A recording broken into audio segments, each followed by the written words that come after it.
আজকে সকালে আমরা দুই বোন রেডি হয়ে গেছি। তো বোনের পরীক্ষা দিতে যাবার আগে, গাড়িতে ওঠার আগে তো ফটো তুলে পোজ দিতেই ব্যস্ত। আমিই বা কেন বাদ যাই, তাই দুই বোনে গাড়িতে উঠে সেলফি তুলতে লেগে গেলাম। ঘণ্টাখানেকের মধ্যে আমরা এক্সাম সেন্টারে পৌঁছে গেলাম। বাড়ি থেকে টিফিন নিয়ে গিয়েছিলাম, তো দুজনায় খেয়ে নিয়ে আমার বোন পরীক্ষা দিতে চলে গেল। বোনের 11টা থেকে 3টে পর্যন্ত পরীক্ষা ছিল, তো এক্সাম সেন্টারে চলে গেল। তো এই 4 ঘন্টা আমার সময় কাটে না, কি করি।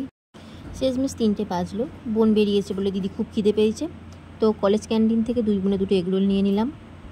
আমার বোনের সাথে আরও কিছুজন এক্সাম দিচ্ছিল, তো তারা সবাই একসাথে একই গাড়ি করে এসেছি।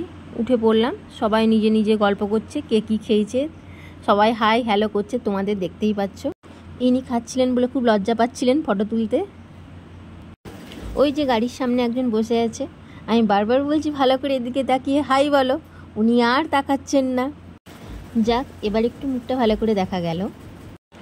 গাড়িতে আস্তে আস্তেই আমি ড্রাইভার দাদাকে বলেছিলাম গৌরাঙ্গ সেতুতে একটু দাঁড়াতে, তো সবাই নেমে পড়লাম।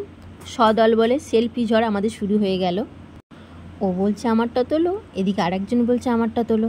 কাকে ধরে কাকে তুলি আমি তো আর খুঁজে পাচ্ছি না। আমি তখন হয়েছি ক্যামেরাম্যান। অবশ্য শুধু আমি এখানে ক্যামেরাম্যান ছিলাম না, আমারও ফটো সব তুলেছি ওদেরকে দিয়ে। এরপর আমি বলছি আরে চলো চলো চলো, দেরি হয়ে যাচ্ছে। তবু সবাই পোজ দিয়ে যাচ্ছে, আমিও কম যাচ্ছিলাম না। আজকে বোন প্লাস আরও বাকিরা যারা আছে সবারই এক্সাম শেষ হয়ে গেল, তো কেউ কাউকে ছাড়তে ইচ্ছা করছে না। যতক্ষণ পারি মনে হচ্ছে ওখানেই যেন দাঁড়িয়ে থাকি। বন্ধুরা, তোমরা দেখতে পাচ্ছ আমরা কত ফটো তুলেছি। যেভাবে পারছি ফটো তুলে যাচ্ছি, ফটো তুলেই যাচ্ছি। এবার হয়তো আমাদের ড্রাইভার দাদা বকা দেবে, তাই শেষমেশ তাড়াতাড়ি করে উঠে পড়লাম গাড়িতে। আবার মুখে হাসি থাকলেও মনটা খুবই খারাপ করছে।